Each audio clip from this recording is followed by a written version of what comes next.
began, as most bad stories do, with a hotel booking I didn't really think through. The place was called the Halcyon Inn, tucked in the older part of New Orleans, away from the neon madness of Bourbon Street and the polished charm of the Garden District. It was a red brick building with ivy on the walls and wrought iron balconies that looked like they'd fall if you leaned on them. The website said, charming and historic. What it didn't say was, haunted and weird as hell. I was in town for a freelance photography assignment. 3 nights. Just needed somewhere cheap to crash. And the Halcyon was dirt cheap. That should have been the first red flag. When I checked in, the lobby was empty, save for an old man behind the counter, who looked like he'd been carved out of driftwood. His name tag said, Morris. You sure about this room? He asked after sliding the keycard across the desk.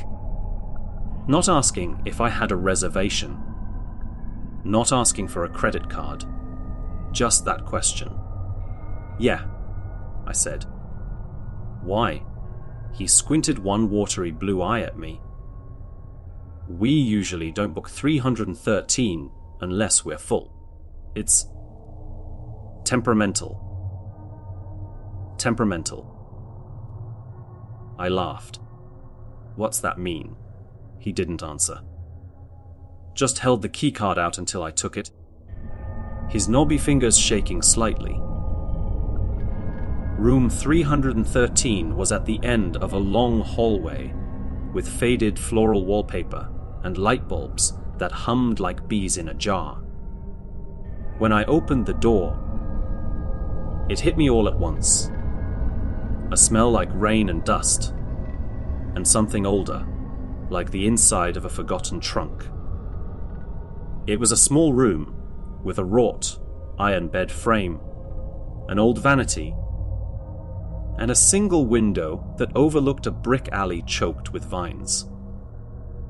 The light outside was orange and hazy, as if the sun was already dying. I dumped my bag and grabbed my camera, needing a break after the drive. But as I was leaving, I paused.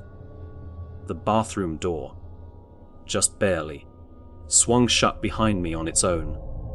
I shrugged it off. Old hinges. Drafty building. I told myself it was nothing. That night, I was editing photos on my laptop when I heard it. Knocking. 3 slow knocks. I froze. It wasn't the door to the hall. It was coming from inside the room. I stood and looked around.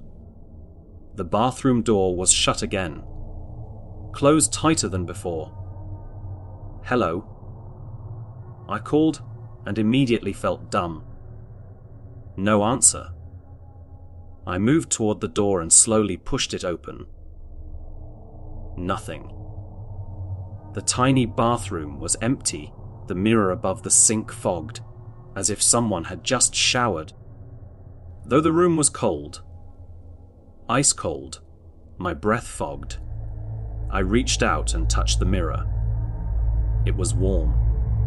I backed out, shut the door, and latched it. Old building. I whispered aloud. Plumbing, heat pipes, just chill. But then I noticed something in the corner of the mirror. Not a shape, a word. Scrawled in the condensation, just above the sink, watching. I didn't sleep much. Around 3:30 a.m., I woke up to a faint creaking sound, like floorboards shifting. I sat up, heart pounding, straining to hear. The sound was coming from the corner of the room, near the vanity. There was a chair there I hadn't noticed before, one of those old carved wooden things that didn't look comfortable to sit in. And now someone was sitting in it. Or something. A shape. Human-sized. Perfectly still. So still I started convincing myself it was a trick of light, some shadow from the street lamp outside. But then it moved. Just a tilt of the head. Left. Then right. I couldn't breathe. I fumbled for the lamp and flicked it on. The chair was empty. The next morning, I went to Morris. Told him what I saw. What I smelled. The condensation. The word. He didn't blink. Just nodded slowly and said, "It's the woman.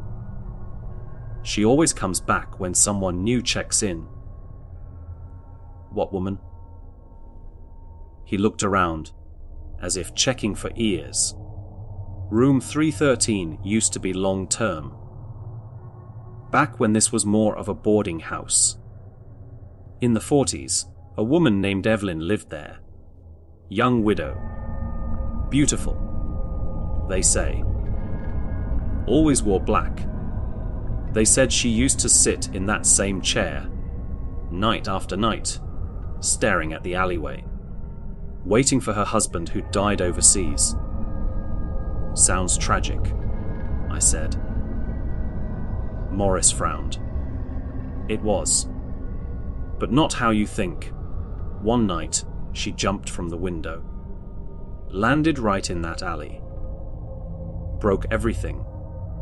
But here's the thing. People heard 2 screams.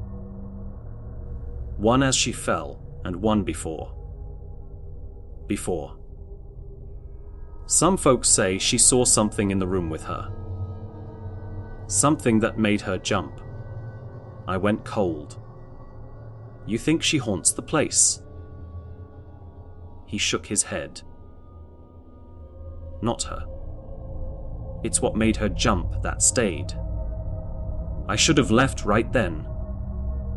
Packed my stuff and checked into a Motel 6. But there was a part of me that couldn't walk away. The photographer in me. The part that wanted to see it. So that night, I set up my camera, mounted it on a tripod, pointed it at the vanity and that cursed chair. I connected it to my laptop to monitor the feed. And then I waited. Midnight passed. 1, 2, nothing. At 3:17 a.m., the camera flickered. Static. Then, on the screen, the chair was occupied, but in the room itself, when I turned, the chair was empty. Only on the feed, she was there. A woman in black, head tilted. Long hair veiling her face, pale hands folded in her lap. She looked up. Not at the camera. Not at the chair. At me. The screen flickered again, and she was gone. I stared at the chair in real life. Still empty. But then, knock, knock, knock. Bathroom door. I turned slowly. The handle began to twist, slow and deliberate. I bolted from the room. Didn't even grab my shoes. I spent the rest of the night in the lobby. Morris was asleep in his chair, a shotgun laid across his lap. I didn't wake him. I stayed up watching the front doors, waiting for dawn. At 6:12 a.m., I went back to get my stuff. Room 313 looked different in the morning. Smaller. Dustier. Sad. I packed in silence. Avoided looking in the mirror. But as I zipped my bag, something made me glance up. The vanity mirror. It had changed. Where my reflection should have been, hers. But her eyes were gone. Hollow sockets. And something behind her, something in the dark corner of the room. Watching her. Watching me. I blinked, and it was gone. I never checked back into the Halcyon Inn. But I didn't leave town either. I kept researching, asking questions. I found old newspaper clippings, articles from the 1940s. Evelyn hadn't jumped. She'd been pushed. Witnesses heard an argument, shouting from room 313. But no one else was there. They said her face was twisted in terror when they found her, like she'd seen hell. One witness said she had scratches on her neck, not fingernails, claws. And Morris, gone. The hotel shut down a month later.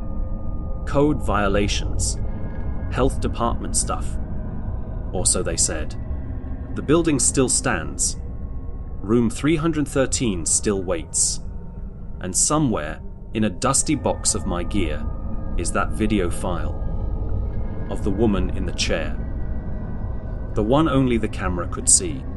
I don't watch it anymore. Because I know, if I do, I'll see what she saw. The thing that made her jump. The thing that's still watching.